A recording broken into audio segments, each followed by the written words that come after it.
After prison, Mick did what most men couldn't. He stayed visible, kept his word and kept his standing. People came to him because he could solve problems others would not touch. I'm Penny Lane and this is In the Driver's Seat. This stage of Mick's life is about judgment, not muscle. He's called in when stakes are real and institutions are too slow or too scared to step in. He reads intention before language, power over title, and outcome before ego. People rely on him for closure, not chaos. Mick, welcome back. So this time is when you started debt collection, is that right? Yeah, well, the casino came in and it closed all the illegal gambling down because they introduced very heavy penalties we couldn't operate. Yes. So I really didn't know what I was going to do because I left school at grade 6. I had no expertise in any real area apart from the gambling clubs and whatever. And anyway, people started coming to me with different problems, money owed and different sorts of problems. And I tried to mediate them and settle them, and I found a niche little market there, and I just kept doing that for a while. And when did somebody first come to you for a building dispute? Well, the first time I remember there was a very colourful policeman who's dead now. His name was Brian Murphy, and he was the equivalent of Roger Rogerson in Sydney. He was crazy, but I got along all right with him. And he came to me and he said, "Oh, Mick," he said, "there's a dispute at this factory where the CFMEU are at the front of it and they won't let anyone in or out."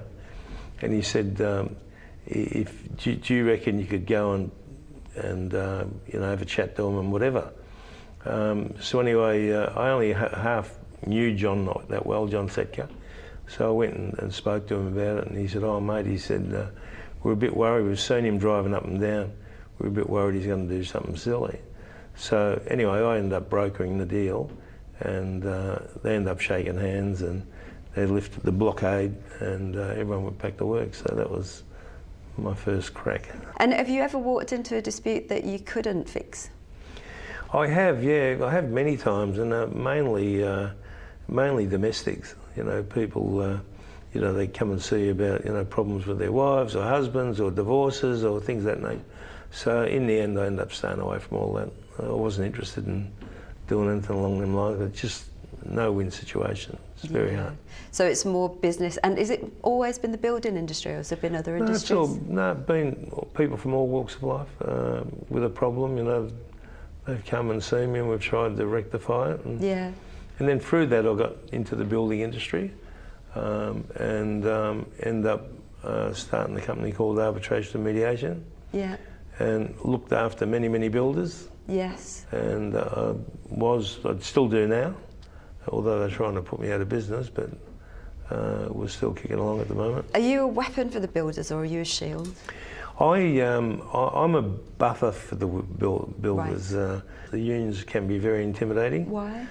Well, because they can be aggressive and carry on, trying to get their way. And the builders employ me and pay me a wage, and then if there's any issue with the unions, whatever, they refer them to me. Right. And the builders don't get harassed and don't get annoyed, and I sort things out. The union are happy, the builders are happy, and provide a service that everyone's happy with. I've been doing it for 30 years. Yeah, and why are the unions are for the workers, aren't they? So why are they aggressive?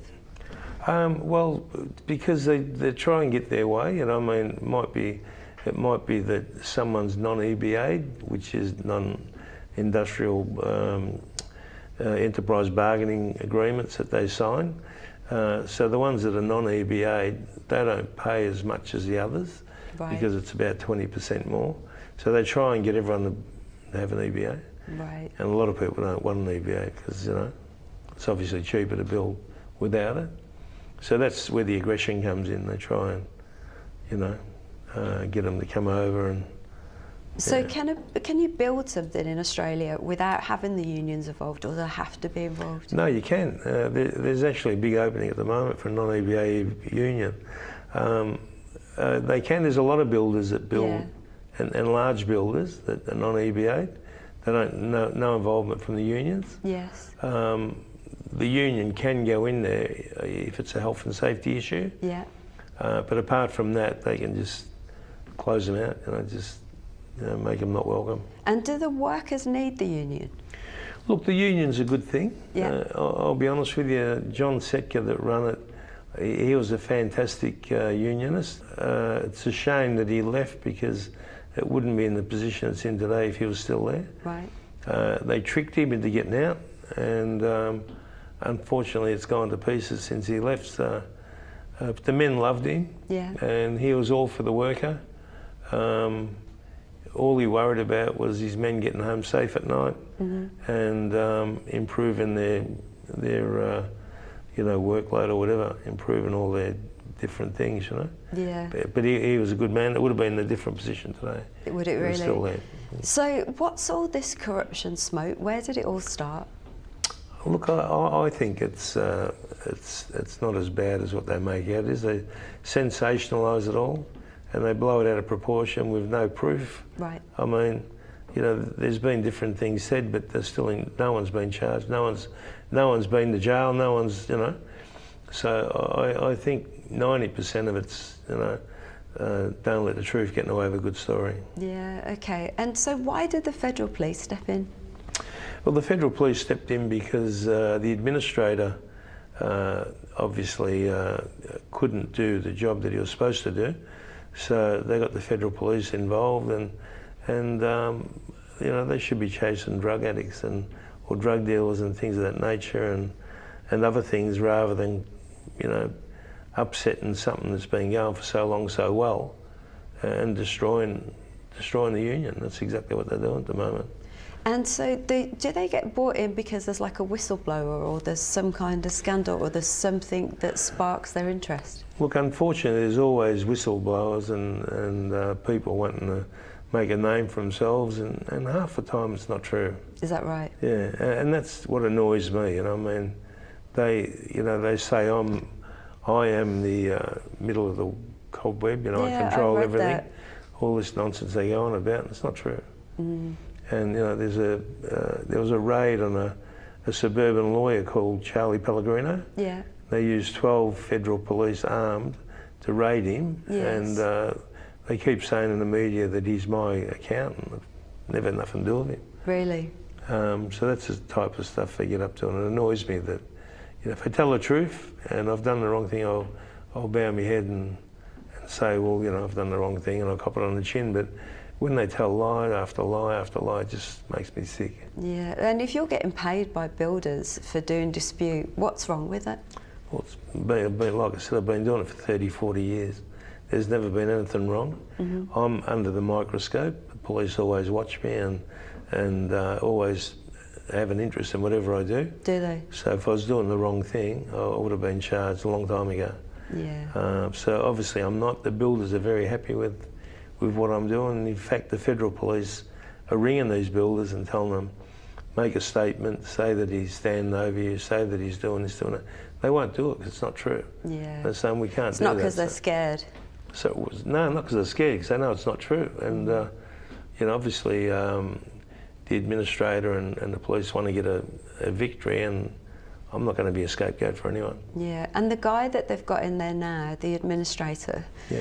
what does he need to do you think? Get out of there and get a job somewhere else, because all he's doing is that him and the administrator, Irving, and the investigator, a bloke called Watson, I don't know how much they get a day. I think someone said it was 15 grand a day or whatever. Wow. And it comes out of the members' money, out of the union's money. The union's got hundreds of millions in their account. I'd like to see how much is left there when they finish their 5-year period. And I think that's the big picture here. They just want to stay there and as long as they can and pull what they can out of it. I mean, I've approached senior state secretaries to organise a meeting with Irving, Yeah. and sit down with him and tell him my side of the story. Yeah. What would you say to him? But he's not interested. Really? He's not interested. He just kept saying, yeah, we'll do it. And then he doesn't do it, and he keeps bringing these new laws out that I can't associate or ring anyone, I can't do this, I can't do that. It's just ridiculous. I mean, like I said before, don't let the truth get in the way of a good story. And if you did get the opportunity to meet with him, what would you say to him? I'd tell him the truth, that all this corruption nonsense they're talking about is not true. Yeah. You know, as far as I'm concerned, and my experiences over the last 30 years, I mean, you know, the worst thing I've ever done, or not the worst thing, but in their eye, is given most of them a bracelet. Oh yeah, I heard about those bracelets. Why Versace? Yeah. Why not Cartier or something like that? Well, I had a deal with a jeweller at the time. He made them for me, but it was just a term of my friendship. You know what I mean? I was making money doing what I'm doing. Yes. And they were helping me, and fair enough, it was helping them too. But I wanted to give them something. You know, you couldn't give them money, so. You know, and did you give it to them after they did a good job or before? No. They've done it just for no reason at all. They've just done it just because we've had a relationship, and you know, and things have always gone smooth. And isn't that the same as just giving somebody grand final tickets or a Christmas hamper? 100%. Any job, is that? 100%, but they make it. But they're making a big deal of it because you've done it, or is it? Exactly right. They're trying to say that, you know, obviously I've done that because they've done something illegal, done something wrong or whatever. They've done nothing wrong. Yeah, I mean, they've done their job. I've helped them do their job. You know, like I said, the builders are happy, the union are happy, I'm happy. And, you know, I'd give them a bracelet to make them happy too. And how's all this affecting the workers? Well, it affects their health and safety because they haven't got the union running around looking after them properly because they're too worried about what the administrator's doing and people getting sacked, and there's just that much unbalance there at the moment. It's just ridiculous, you know? Mick, looking back, what lessons can be learned from past conflicts with the unions and industry leaders? Look, like I said before, I think that the union's a good thing. Yes. And you know, whatever they do for the best interest of their members, and trying to improve conditions and different things. And you know, I think when something works, why break it?